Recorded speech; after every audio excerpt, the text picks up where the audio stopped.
जय सतनाम। हे सतपुरुष, हे सतनाम। संसार में ईश्वर एक ही है, अनेक नहीं। परमात्मा एक है, अनेक नहीं। इसलिए बहुत प्रतिमाओं की जरूरत नहीं है। प्रतिमाओं की ही जरूरत नहीं है, क्योंकि तुम प्रतिमा बनाओगे तो अनेक हो जाएगी। फिर लोग उन्हें अपने अपने ढंग से प्रतिमा बनाएंगे। किसी का चेहरा ऐसा होगा, किसी का वैसा होगा। किसी के 2 हाथ होंगे, किसी के 4 हाथ होंगे। प्रतिमा बनी, परमात्मा को तुमने आकार दिया, फिर तुमने खंडन करना शुरू कर दिया। परमात्मा निराकार है, निहरूप है, निर्विकार है, वो अचिंत है। तुम पुकारो परमात्मा एक भाव की दशा है, जो तुम्हारे भीतर है। तुम उस भाव की दशा में एक हो जाओ, तामिल हो जाओ। परमात्मा सागर है, महासागर है, तुम उसमें विलीन हो जाओ। ये वो मार्ग है जिसमें जाने के लिए ज्ञान की अति आवश्यकता होती है, और ज्ञान के लिए ध्यान की। सभी लोग कहते हैं कि ध्यान क्या है, ध्यान से क्या मिलेगा। शायद वो सोचते हैं कि रुपया मिले, मकान मिले, कोई पद या प्रतिष्ठा मिले। लेकिन ध्यान से ना तो पद मिलता है, ना रुपए मिलेंगे, ना ही मकान। ध्यान कोई उपयोगिता नहीं है। ये सोचकर रोजमर्रा की जरूरतों को पूरा करने में लग जाते हैं। लेकिन जो आदमी सिर्फ उपयोगी चीजों की तलाश में घूम रहा है, वो आदमी सिर्फ मौत के करीब आ रहा है। वो नहीं जानता कि ध्यान से उसे कौन सा लाभ होने वाला है। वो ये नहीं जानता कि ध्यान से आने वाला बहुत अद्भुत और अनुपम परालौकिक दृश्यमान दृश्य है, जिसमें ईश्वर की रहस्यमयी अनुभूति का अनुपम आभास छुपा हुआ है, जो ध्यान को उसके ज्ञान की अंतिम छोर तक ले जाने में सहायक होता है। अभ्यासी ध्यान के माध्यम से ईश्वर परमात्मा के निकटतम मूल स्वरूप, निराकार स्वरूप, सत्य स्वरूप, अविनाशी स्वरूप को पल भर में समझ जाता है। पर वो किसी ऐसे व्यक्ति को नहीं बता पाता जो उसे समझना ही नहीं चाहता। वो ध्यान को करना ही नहीं चाहता।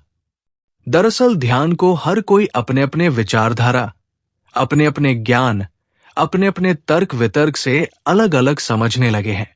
दरअसल ध्यान का मतलब है मन और माया पर विजय प्राप्त करना, मन और माया की नींद से जागना। ध्यान के माध्यम से ईश्वर को पुकारो। परमात्मा सुनता है, परमात्मा देखता है, परमात्मा अंग संग में है, परमात्मा भीतर बाहर है। बस उसे आप महसूस करो। देखो अपने अंदर की तरफ को, बाहर लाओ अपने को परमात्मा प्रेम में। परमात्मा जागरण में है, परमात्मा स्वयं के विरह वेदना में है। वो देखता है, वो सुनता है कि आप उसे कितना करीबी समझते हो, कितना अपना समझते हो। परमात्मा ही है जो शाश्वत है, वही तुम्हारा अपना है, वही तुम्हारा संसार है।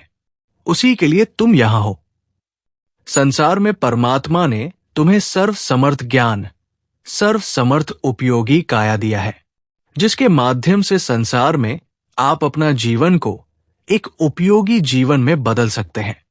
परमात्मा परिवार में है, समाज में है, परमात्मा संसार में है, परमात्मा सभी जीवों में है, परमात्मा सभी निर्जीवों में है, परमात्मा हर एक एहसास में है, परमात्मा हर एक विश्वास में है।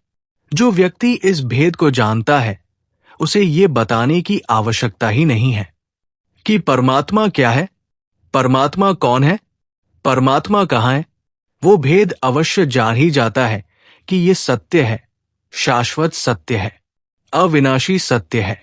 अभ्यासी के ध्यान में मन अवश्य भटकाता है कि ये वो मार्ग नहीं है जिसे आप ढूंढ रहे हो। मन ध्यान को विचलित करता है। मन को समझ पाना कोई सरल सहज खेल नहीं है।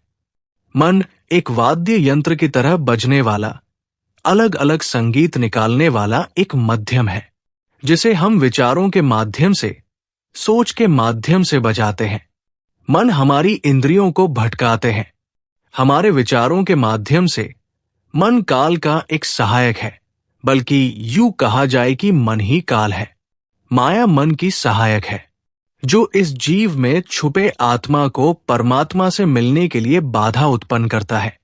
लेकिन कोई व्यक्ति परमात्मा में विलीन होना शुरू कर देता है, परमात्मा के विचारों में खो जाता है, तो परमात्मा यदा कदा सर्वदा उसे अपना शरण में ले लेता है। सत्यजीत बनर्जी।